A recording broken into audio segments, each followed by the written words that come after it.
ये happy home multi channel का प्रसारण है सीधे आपके सामने।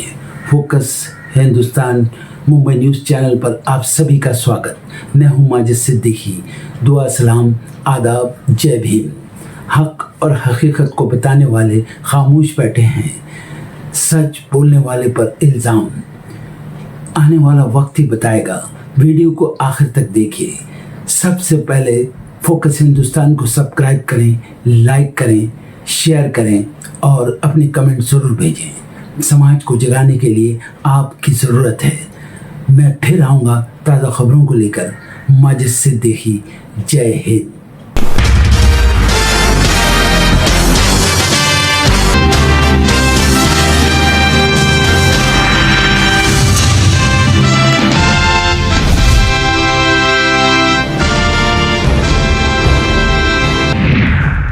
महाराष्ट्र की 29 नगर निगमों में वोटिंग जारी। मुंबई में 9 साल बाद चुनाव। राज उद्धव आए साथ, बीजेपी से टक्कर। पुणे में अकेले लड़ रही एनसीपी। इंदौर में दूषित पानी पीने से जान जाने के मामले में आज कोर्ट में पेश होंगे मुख्य सचिव। कोर्ट ने प्रशासन से अब तक की कार्रवाई पर उठाए गए कदमों पर मांगा है जवाब। सीएम भगवंत मान की अकाल तख्त पर पेशी आज। सिख पंथ से जुड़े विभिन्न मुद्दों पर देनी है सफाई। सीएम ने अपनी पूछताछ के लाइव प्रसारण की है अपील। सुप्रीम कोर्ट पहुंचा फिल्म जन नायकन का मामला। फिल्म पर रोक मामले में आज सुप्रीम कोर्ट में होगी सुनवाई। कोर्ट तय करेगा फिल्म को हरी झंडी मिलेगी या नहीं। ईरान ने तनाव के बीच एयर स्पेस किया बंद। एयर इंडिया ने उड़ानों के रूट बदले, जारी की गाइडलाइन। सिंगर जुबिन गर्ग की जान जाने को लेकर 5 महीने बाद पुलिस ने कोर्ट में सौंपी रिपोर्ट। सिंगापुर पुलिस ने किसी भी तरह की साजिश से किया इंकार। आईपैक रेड मामले में ममता के खिलाफ सुप्रीम कोर्ट में आज सुनवाई। ईडी ने सीएम पर तलाशी के दौरान रुकावट डालने का लगाया आरोप। केंद्रीय राज्य मंत्री राव इंद्रजीत का बड़ा बयान। पुलिस सरकार बनवाने का वाजिब इनाम नहीं मिला। राजस्थान में कहा, कई बार सरकार बनवाई, हमारे साथ भेदभाव हुआ। उत्तर प्रदेश की पूर्व मुख्यमंत्री मायावती का जन्मदिन आज। सपा प्रमुख अखिलेश यादव ने दी शुभकामनाएं। आर्मी डे पर पीएम मोदी ने की भारतीय सेना की तारीफ। जवानों को बताया निस्वार्थ सेवा और देश की रक्षा का प्रतीक। उनके साहस और पक्के कमिटमेंट को किया सलाम। ईरान में अब कोई फांसी नहीं। अमेरिकी राष्ट्रपति ट्रंप ने किया बड़ा दावा। कहा, तेहरान ने रोक दी लोगों की जान लेने की घटनाएं। अमेरिकी राष्ट्रपति ट्रंप को जान से मारने की धमकी। ईरानी टीवी पर जारी की गई ट्रंप की पेंसिल्वेनिया में हुए जानलेवा हमले की तस्वीर। कहा, इस बार नहीं चूकेगा निशाना। अमेरिकी राष्ट्रपति ट्रंप की ग्रीनलैंड पर कब्जा करने की धमकियों के खिलाफ यूरोपीय देश एकजुट। जर्मनी और फ्रांस के सैनिकों की होगी तैनाती। ग्रीनलैंड ने अमेरिका में शामिल होने से किया है साफ इंकार। गजा में टूटा सीज फायर। इजरायल ने दक्षिणी हिस्से में की फायरिंग और हवाई हमले। कई ढेर आतंकी गतिविधि का हवाला देते हुए चलाया ऑपरेशन। अमेरिका में 75 देशों के नागरिकों की नो एंट्री। ट्रंप प्रशासन ने रोकी वीजा प्रोसेसिंग। सूची में रूस, सोमालिया, ईरान, ब्राजील और मिस्र जैसे देश शामिल। आर्थिक मोर्चे पर भारत के लिए अच्छी खबर। विश्व बैंक ने जीडीपी वृद्धि का अनुमान 9% बढ़ाकर किया 7.2%। बुनियादी ढांचे पर सरकारी खर्च, कर व्यवस्था में सुधार और निजी क्षेत्र की बढ़ती भागीदारी को बताई वजह। बैंकिंग ग्राहकों के लिए बड़ी राहत। आरबीआई ने आंतरिक लोकपाल के लिए जारी किए नए नियम। शिकायत निवारण होगा तेज।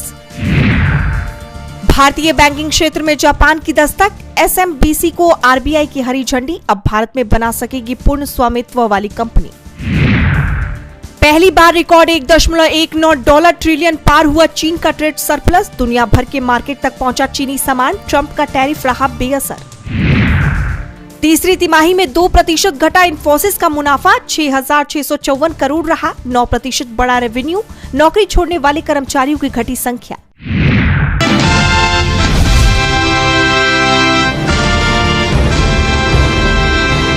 महाराष्ट्र में बीएमसी समेत 29 नगर निकायों के लिए सुबह 7:30 बजे से मतदान जारी है। आज शाम 5:30 बजे तक वोट डाले जाएंगे और कल नतीजे घोषित होंगे। लेकिन इस चुनावी जंग में सभी की निगाहें एशिया की सबसे अमीर सिविक बॉडी मानी जाने वाली बीएमसी पर टिकी हुई है, जिसका सालाना बजट 75,000 करोड़ रुपए से ज्यादा का होता है। और यही वजह है कि ये चुनाव बेहद अहम हो जाता है। फिल्म अभिनेत्री हेमा मालिनी, केंद्रीय मंत्री पीयूष गोयल, भाजपा नेता प्रकाश जावड़ेकर, दिग्गज क्रिकेटर सचिन तेंदुलकर मुंबई में परिवार के साथ वोट डालने पहुंचे। तस्वीरों में भी हम आपको दिखा रहे हैं। सभी ने लोगों से मतदान करने की भी अपील की। बहुत इम्पोर्टेंट है। मैं हमेशा कहते आ रहा हूँ कि ये मौका ऐसा है जहाँ पे आपको अपना ओपिनियन आप मतदान के जरिए आप एक्सप्रेस कर सकते हो और जो आप चाहते हो उसमें एक एक बूंद, हम जैसे कहते हैं कि एक एक बूंद इम्पोर्टेंट होता है। तो ये अगर रिजल्ट जो आप चाहते हो वो अगर रियलाइज करना है तो हर एक इंसान को आके मतदान करना चाहिए। मैं लोगों से अपील, मैं खुद यहाँ पे हूँ तो ये इटसेल्फ इज शोज किया ना कि it is important for every citizen. बढ़िया बात है, इंतजाम बहुत अच्छा किया हुआ है। अरे मेरे को क्यों ढका? बहुत अच्छा इंतजाम किया हुआ है। मैं देख रहा था कि सीनियर सिटीजन के लिए बहुत अच्छा इंतजाम किया हुआ है, बहुत सफाई रखी हुई है। एंड बस आज यही है कि सब लोग आए, वोट करें, that is the most important thing. आप मैम थोड़ा इकडे चला, थोड़ा इकडे साहेब मैम मैम समोर बघा, चला मैम समोर समोर मैम समोर मैम समोर। बहुत ज्यादा इम्पोर्टेंट भाई, वोट देना चाहिए। वोट जन्म सिद्ध अधिकार है, हर एक को देना चाहिए। निकलो बाहर, घर से आ जाओ। भाई हटो ना, जाओ। हम के एड़े है क्या भाई? वहाँ से हटो ना। बहुत जरूरी है भाई, बहुत जरूरी, वेरी इंपॉर्टेंट। हर एक को देना है, किसी को भी जो मगर आओ दो। बट सर आप लोगों की इंस्पिरेशन है सर, आप पार्टी को देख के वोट देते हैं कि कैंडिडेट को? कैंडिडेट जो हमारे लिए काम करता है बेचारा। सर आप बताइए यूथ को जो इसका पहला वोट है और उंगली दिखाओ, वो कितना ज्यादा इम्पोर्टेंट। प्लीज बाहर निकलिए और ये मौका छोड़िए मत। ये सबका एक जो भी अच्छा काम करता है उसको वोट देना है। सर आपने इनको क्या सीख दी है बॉलीवुड में एंट्री करने की? अरे यार ये भी कहा जाए वोट में। हाँ, मेहनत 100% दो, जो भी करे उसको 100% दो। सर दोनों साथ में उंगली दिखा दीजिए ना। ये ले उंगली। Yes sir please very good, क्या बात है। Thank you sir. हाँ, मैंने वोट डाला और मुझे बहुत गर्व है महाराष्ट्र पे, मुंबई पे, क्योंकि यहाँ मेरा जन्म भी हुआ, मेरा शिक्षण भी हुआ, मेरा व्यवसाय भी, जो भी मैं हूँ महाराष्ट्र मुंबई की वजह से। तो मेरा कर्तव्य है, आप सबका कर्तव्य है कि आप वोट देने जरूर आए। आप किसी को भी वोट दें, लेकिन उसको डेफिनेटली वोट दें जो मुंबई की प्रगति के बारे में, जो विश्व में टॉप 10 पे, टॉप 5 में इस मुंबई को ले जा सकते हैं जो लोग, आप उन्हीं के साथ रहिए। ये मुझे कहने की जरूरत नहीं है, आपको भी पता है। जी हाँ, बहुत अच्छा अरेंजमेंट्स किया है यहाँ म्यूनिसिपैलिटी ने, और मैं सबसे कहूंगा कि आप आइए, अपना कीमती वोट जरूर डालिए। और बड़ी अच्छी अरेंजमेंट्स की है बीएमसी ने, तो वाटर की अरेंजमेंट, सब चीज की अरेंजमेंट्स की है। And please come and vote. Thank you. And environment friendly, no use of plastic, arrangements brilliant. आया 5 मिनट में सब हो गया। I think it's very beautifully organized. और सभी को वोट करना चाहिए, क्योंकि मेरा मानना है ये सबसे इम्पोर्टेंट इलेक्शन है। ग्रास रूट, हमारा इलाका, जब आप घर साफ रखोगे, इलाका साफ रखोगे, इलाके को प्रोग्रेस करते हुए देखोगे, तभी देश की प्रगति भी होगी। तो I think this is by far the most important elections. हम सिर्फ रोते रहते हैं कि बीएमसी ये नहीं करती, बीएमसी वो नहीं करती। हम कुछ नहीं करते। बीएमसी वाले देखेंगे तो बीएमसी जितना काम करती है, आप रात को 2 बजे देखो तो क्लीनिंग चालू है, फेंकने वाले तो हम ही है ना। तो I think this is a very very important vote, और सभी को बाहर निकल के वोट करना जरूरी है, बहुत जरूरी है। टाइम पे चुनाव रखेगा सर, सामने देखिए। आई होप जो भी जीत के आएगा वो टाइम पे चुनाव रखे। ये भी बहुत जरूरी है इस देश के लिए, प्रजातंत्र के लिए। लेकिन जिस कदर हमारे शहर के हालात हुए पिछले कुछ दिनों में, तो अरमान ये है कि बेहतर हो।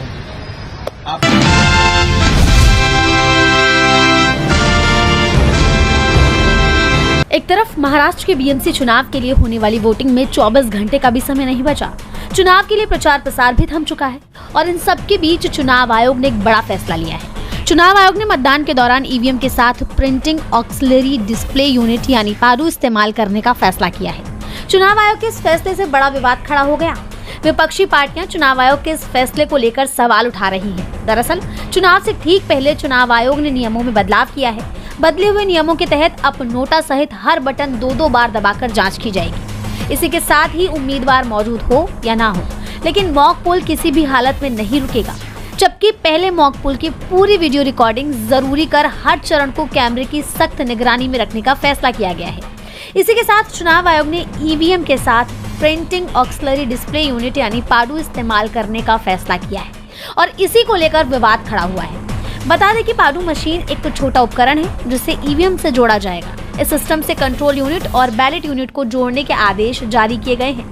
वहीं राज ठाकरे ने चुनाव आयोग के नए फैसले की कड़ी आलोचना की है। उन्होंने सवाल किया, इस चुनाव के लिए ये नियम क्यों है? ये मुद्दा विधानसभा या लोकसभा में क्यों नहीं उठा? पुराने नियम को वापस लाने की क्या जरूरत महसूस हुई? ये नई मशीनें क्या है? लोगों को नहीं पता, हमें भी नहीं पता। लोगों को देखना चाहिए कि किस तरह से राजनीति चल रही है। वो यही नहीं रुके, उन्होंने आगे सवाल किया कि किस तरह की मशीन है, ये कैसी दिखती है, इससे क्या होता है? एक ईवीएम मशीन है जिसमें राजनीतिक लोगों को बूथ पर बुलाया जाता है और बटन दबाने को कहा जाता है। वो दिखाते हैं कि ये सही है या नहीं। अब एक नई मशीन आ गई है, वो इसे राजनीतिक दलों को दिखाना नहीं चाहते थे। इतनी अफरा तफरी मची हुई है। ये किस तरह का चुनाव है? आखिर चल क्या रहा है? चुनाव आयोग के इस फैसले ने राजनीतिक बहस छेड़ दी है। वहीं अब देखना होगा कि विपक्ष के इन तमाम सवालों का जवाब चुनाव आयोग की तरफ से दिया जाता है या नहीं। साथ ही इन बदले हुए नियमों से चुनाव पर क्या असर देखने को मिलता है।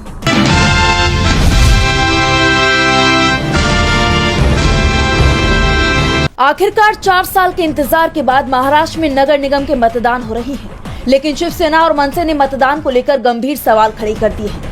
सुबह से ही मतदान केंद्रों पर लंबी लंबी कतारें दिखाई दे रही हैं। भारी संख्या में लोग मतदान कर रहे हैं। इस बीच मनसे प्रमुख राज ठाकरे चुनाव आयोग की व्यवस्थाओं पर भड़क उठे। उन्होंने हाथ पर लगाने वाली स्याही को लेकर बड़ा दावा किया है। राज ठाकरे ने कहा कि पहले इस्तेमाल होने वाली स्याही को नए पेन से बदला जा रहा है और इस नए पेन को लेकर शिकायतें आ रही हैं। हैंड सैनिटाइजर लगाने पर स्याही गायब हो जाती है। अब एकमात्र विकल्प यही बचा है कि स्याही लगाएं, बाहर जाएं, उसे पोंछें, फिर अंदर आकर दोबारा वोट डालें। चुनाव प्रचार के लिए एक नया नियम लागू किया गया है। इससे पता चलता है कि सरकार सत्ता में बने रहने के लिए कुछ भी कर सकती है।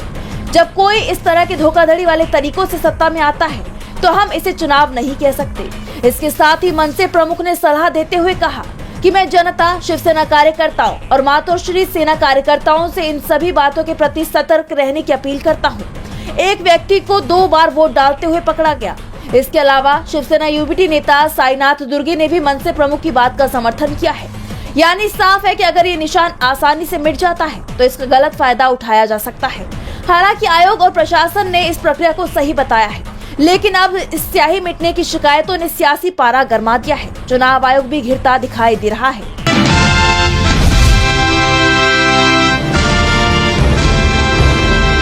डॉलर के मुकाबले भारतीय रुपए में लगातार गिरावट देखी जा रही है। डॉलर के मुकाबले रुपए 90 पार पहुंच गया है, जिसे लेकर विपक्ष पहले से मोदी सरकार को घेर रहा था।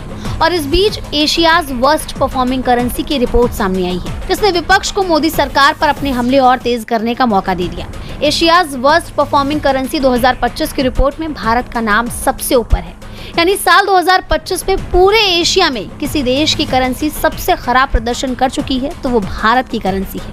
अब इस मामले पर विपक्ष का गुस्सा फूट पड़ा।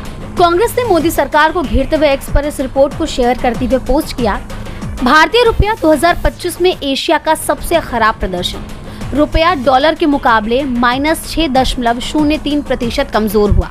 पहली बार 90 रुपए प्रति डॉलर के स्तर को पार किया। चीनी युआन डॉलर के मुकाबले +3.42% मजबूत हुआ। यही नहीं, कांग्रेस ने इंडियन रुपये की कीमत में गिरावट होने से असर को बताया भी है। पोस्ट में कांग्रेस ने आगे लिखा, कमजोर रुपए के अर्थ यानी आयात शुल्क में वृद्धि, उच्च मुद्रास्फीति, जेब पर बढ़ता बोझ, मध्यम वर्ग और गरीबों की क्रय शक्ति में कमी, मोदी सरकार की खराब नीतियों, निर्यातकों पर बढ़ते व्यापार शुल्क और भारी मात्रा में विदेशी निवेश की निकासी के कारण रुपए में गिरावट आई है। ये मोदी सरकार की पूर्ण विफलता है और इसका खामियाजा देश के आम आदमी को भुगतना पड़ेगा।